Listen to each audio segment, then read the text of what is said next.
The yacht Equanimity was a veritable floating palace.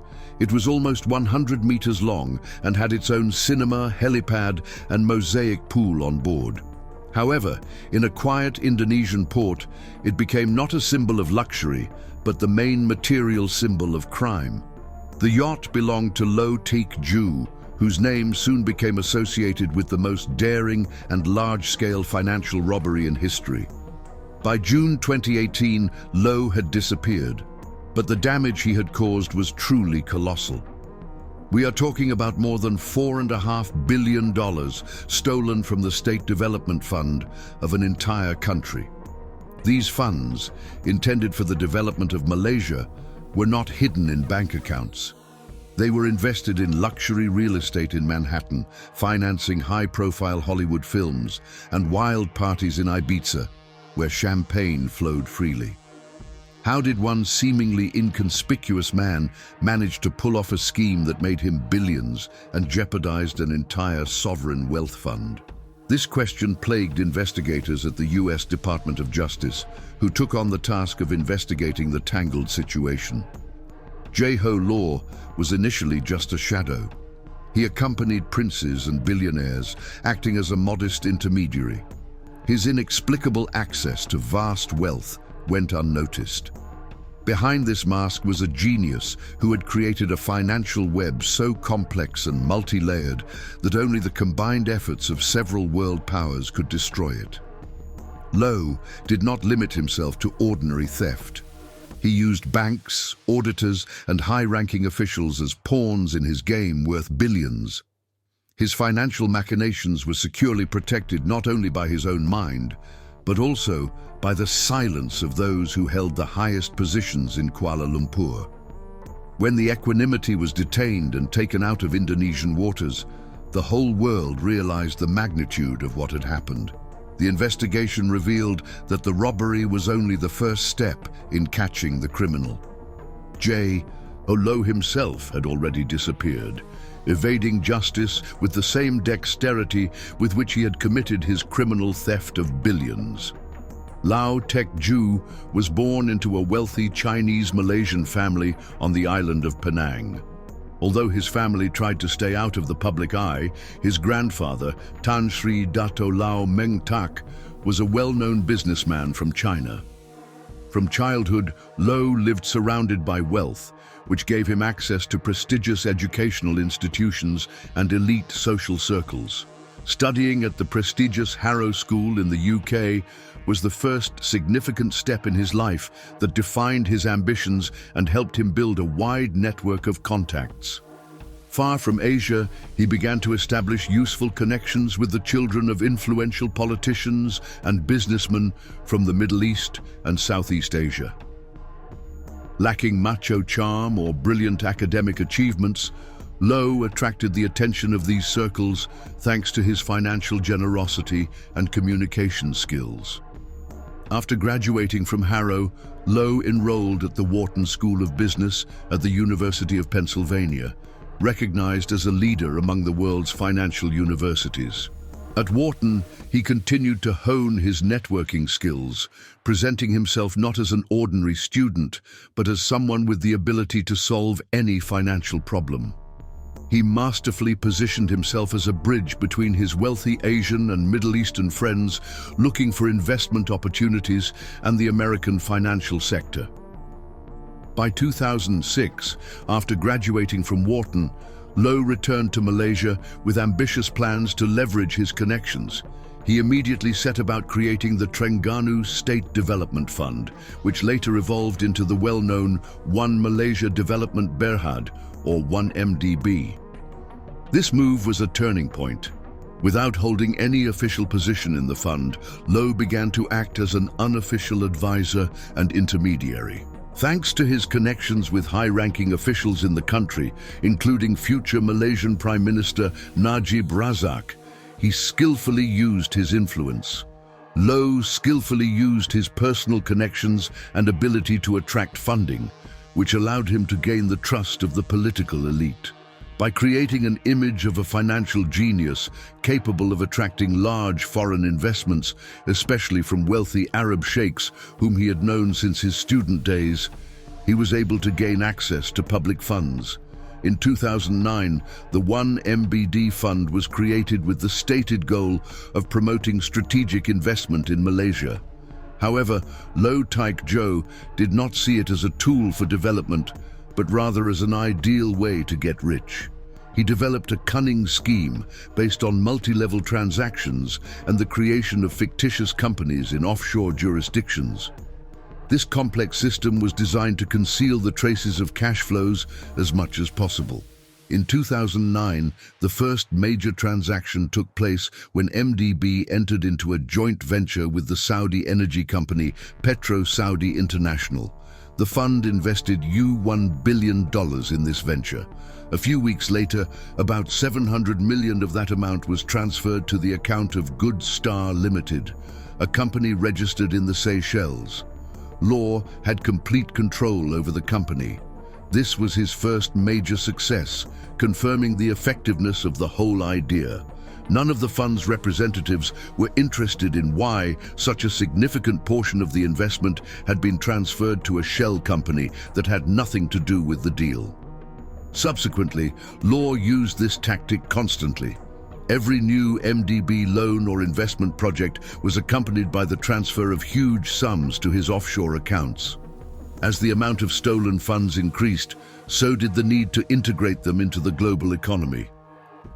Low Taek Joe began to spend money on a grand scale, seeking to create an image of a legitimate investor and a distinguished socialite. His spending was part of a sophisticated capital laundering scheme designed to integrate the stolen billions into the global economy. The more extravagant his public spending, the more legitimate his capital appeared. One of the most notable and daring elements of his plan to integrate stolen funds into the legal economy was the financing of Hollywood. Low Taek Joe sought influence and respect in society, viewing cinema as a powerful tool for legalizing his capital. He became close to Riza Aziz, the son-in-law of Malaysian Prime Minister Najib Razak, and in 2011 they jointly created the film studio Red Granite Pictures. The film industry, notorious for its opaque financial transactions, became the ideal field for Low to inject large sums of money without attracting unnecessary attention. The company spent about $100 million on The Wolf of Wall Street, which was the first major project financed by Red Granite Pictures.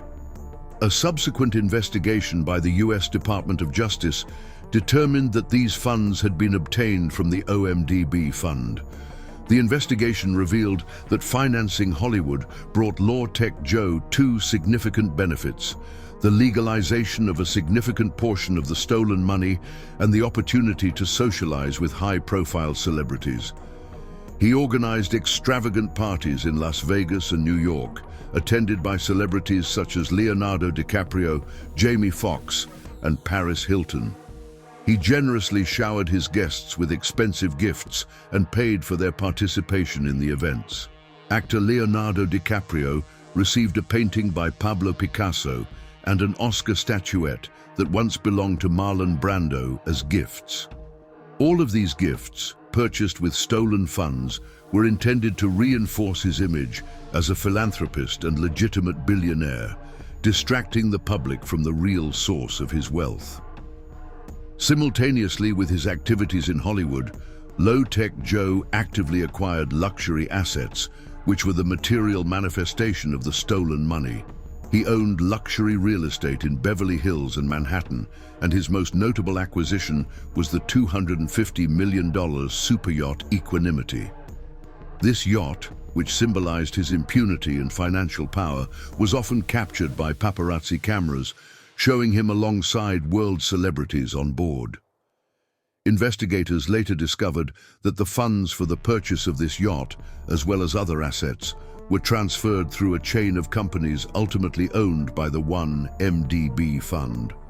Lau collaborated with banks that had the least stringent controls, which allowed him to transfer millions of dollars while disguising them as legitimate investments. Employees of leading global financial institutions were involved in the scheme, whose actions violated financial controls and facilitated suspicious transactions. Tim Leissner was the main accomplice from a major American investment bank.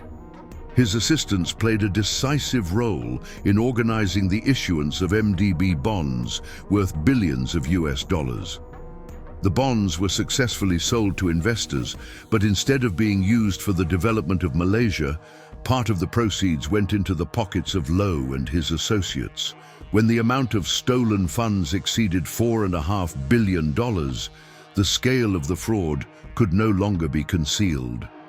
The young financier's incredible luxury and questionable investments attracted the attention of international financial regulators and investigative journalists, including Claire Ryocastle-Brown. She was one of the first to publish articles about MDB's suspicious activities. The investigation gained momentum after she was approached by former PetroSaudi CEO Xavier Justo with compromising documents revealing the essence of the scheme. The international investigation did not begin with a high-profile arrest, but with a series of warning signs coming from different countries. Financial regulators in Switzerland, Singapore, Luxembourg, and the United States independently discovered unusually large and complex transactions that had a common root: the Malaysian State Fund, 1MDB. The US Department of Justice's investigation, launched in 2016, focused on the concept of money laundering. Investigators attempted to trace the path by which the stolen billions were converted into legal funds and injected into the US economy. Their attention was focused on three main stages that Low was believed to have used: placement, layering, and integration. The first placement occurred after the money was stolen and transferred from MBD's accounts to the accounts of offshore shell companies. The layering process was carried out through a chain of complex and rapid transfers between dozens of offshore firms located in various jurisdictions, including the Cayman Islands, the Seychelles, and the British Virgin Islands. This structure formed a virtually impenetrable wall of shell companies, making it difficult to determine the true origin of the funds. During the integration phase, the funds were returned to the financial system in the form of legitimate investments. These included luxury real estate, works of art, and, of particular importance, investments in the film industry, Hollywood.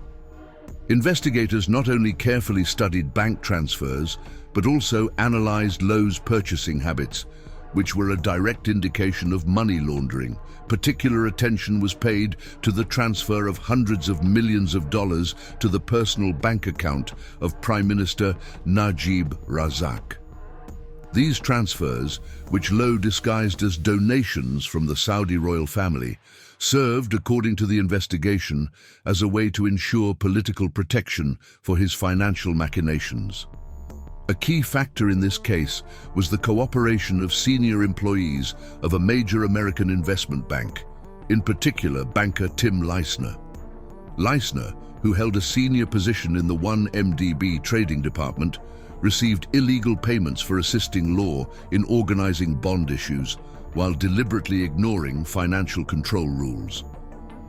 Realizing that an investigation was inevitable, Leissner decided to cooperate with the US Department of Justice. He provided key testimony and electronic correspondence linking Low, officials from MBD, and Malaysian Prime Minister Najib Razak. This information confirmed that a corrupt conspiracy was hidden behind the facade of investment. As the clouds gathered, Low Taek Jo quietly disappeared from the US and Malaysia, becoming an international fugitive from justice. In 2018, after a change of power in Malaysia, his former political patron Najib Razak was arrested on charges of abuse of power, money laundering, and breach of trust related to the 1MDB fund. He was found guilty on 7 counts and sentenced to 12 years in prison. This proved that the system Low had developed ultimately worked against him. In an instant, JHO's life, which had previously resembled a billionaire's fairy tale, turned into a nightmare of escape. Realizing that his connections in Malaysia and lobbying efforts in the US no longer offered him protection, he resorted to what he still had left: vast resources and a well-established network of intermediaries who ensured his secrecy. JHO began living a life on the move, hiding in various countries that did not have extradition treaties with the US, Malaysia, or Singapore.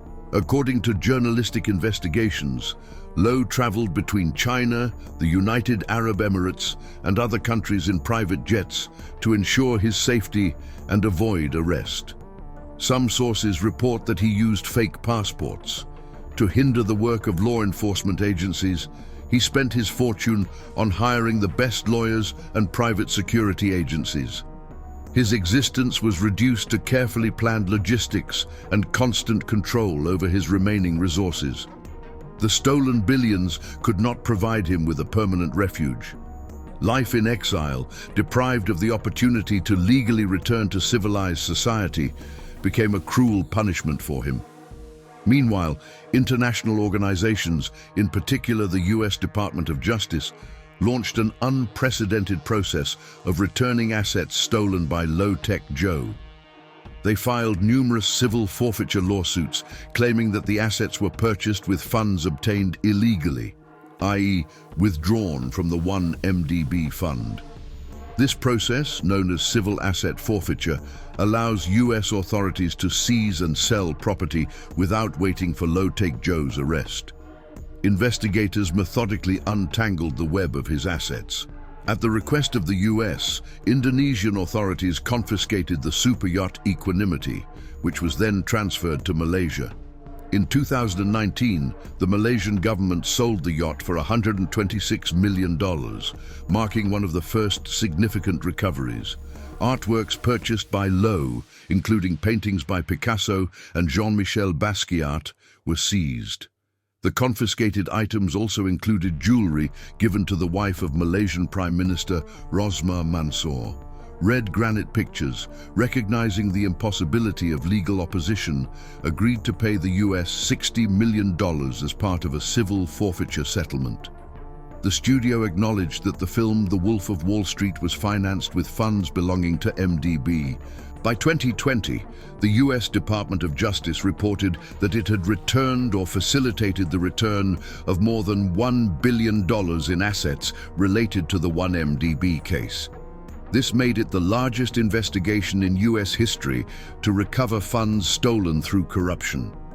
The tragedy of JHO is that while embezzling billions and enjoying incredible luxury, he lost the most important things in life: his freedom and his homeland.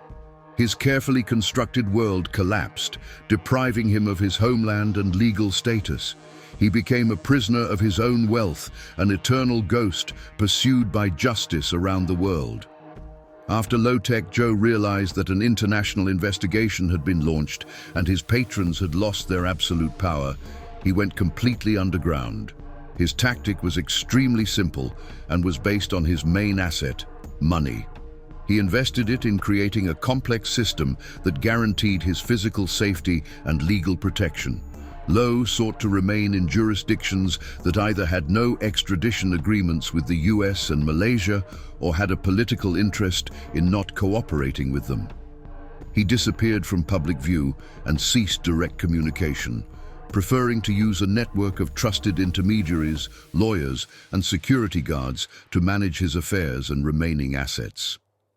Investigators claimed that his movements were carefully planned and carried out exclusively on private jets, without staying in one place for long. In 2016, when he attempted to obtain a Maltese passport through the Citizenship by Investment program, he was denied due to his high level of reputational risk. Success came later that year when he obtained Cypriot citizenship after purchasing $5 million worth of real estate. Such passports allowed him to freely cross borders and open accounts in countries where his real name would not cause a negative reaction. As journalists later discovered, he also used a fake Australian passport in the name of Konstantinos Achilles Weiss. The fugitive's life boiled down to constant legal maneuvering. Low-Tech Joe actively cooperated with lawyers, trying to negotiate with the US and Malaysian authorities. He repeatedly offered a peaceful settlement of civil claims, proposing to return part of the seized assets in exchange for the withdrawal of criminal charges and granting him immunity. His position was based on the assertion that he was only an intermediary, not the initiator of the scheme. The authorities, seeking to bring the case to a conclusion and demonstrate the inevitability of punishment for high-profile financial criminals, rejected such agreements. They insisted on Low's physical detention for arrest and trial. Lau could not agree to this, knowing that in prison he would lose control of his financial assets and personal safety. While Low tried to free himself from the shackles of his past, his accomplices and patrons began to receive their deserved punishment, creating an atmosphere of uncertainty and threat for him. Trials of his closest allies were held in various countries, revealing in detail all the links in his criminal empire. The first serious blow to the case was the indictment of American bankers. Tim Leissner, former head of a major American investment bank's Southeast Asia division, pleaded guilty to conspiracy to launder money and conspiracy to violate the Foreign Corrupt Practices Act. This guilty plea and Leissner's willingness to cooperate with law enforcement proved devastating for Low-Tech Joe. Leissner, communicating with investigators through direct email correspondence and internal bank documents, provided the missing information, clearly demonstrating Low's role in organizing the scheme and confirming that the money was intended for bribes to Malaysian officials and personal enrichment. He described how the bank ignored its own financial control rules to carry out multi-billion-dollar transactions with a single company, MDB. Another significant trial was that of Roger N., a former banker at an American investment bank who, like Leissner, worked closely with Low-Tech Joe and was actively involved in the fraudulent operations. Roger N. was the only banker prosecuted in the US in this case. In 2022, a jury found him guilty of conspiracy to launder money and violating the Foreign Corrupt Practices Act. In 2023, he was sentenced to 10 years in prison. This sentence sent a clear signal to the entire global financial world. Participation in kleptocracy will be severely punished. In Malaysia, the most high-profile and politically significant event was the trial of former Prime Minister Najib Razak, who was Low-Tech Joe's direct political patron. The court convicted Najib Razak on 7 counts, including abuse of power, money laundering, and breach of criminal trust, related to the illegal transfer of 42 million ringgit, about 10 million from the bank account of a subsidiary of 1MDB to his personal account. In 2020, he was sentenced to 12 years in prison. Despite numerous appeals, his sentence was upheld, and in 2022, he was sent to prison. The fall of the Malaysian Prime Minister, who had been in power for almost 10 years, was definitive proof that Low-Tech Joe's financial crimes were not limited to ordinary fraud, but constituted high-level corruption affecting the state. The trials that unfolded in different countries painted a unified, irrefutable picture of a criminal organization that made it impossible for Low-Tech Joe to live a normal life. Each sentence handed down, each confession of guilt by his accomplices only emphasized his lonely position, the only one who remained at large but was branded a fugitive. By 2025, 10 years after his disappearance, Low-Tech Joe was still wanted. His whereabouts were the subject of much speculation. Although most reports indicated that he was in China, possibly in Macau or Shanghai, under the protection of influential figures. The Chinese government officially stated that it was not providing him with asylum, but journalistic investigations and law enforcement data pointed to something else. Ironically, the wealth stolen from the Malaysian people had turned into a golden cage for him. The billions spent on luxury and influence now brought only constant fear of exposure and forced him to live under false names. He is deprived of the opportunity to use the global financial market, travel legally around the world, and even openly defend his point of view. The story of Low-Tech Joe, the financier who stole an entire country, shed light on the tragic reality of global kleptocracy. It demonstrated that even the most sophisticated financial schemes unfolding in offshore zones with the participation of major banks and political elites can be exposed and eliminated thanks to the persistence of investigators and journalists. As a result, billions of dollars were returned to the people of Malaysia. Low-Tech Joe realized his childhood dream. He became the center of attention. However, instead of well-deserved admiration, he received an international arrest warrant. The system he created based on corruption and greed turned against him, turning him into an eternal ghost, pursued by justice on every continent.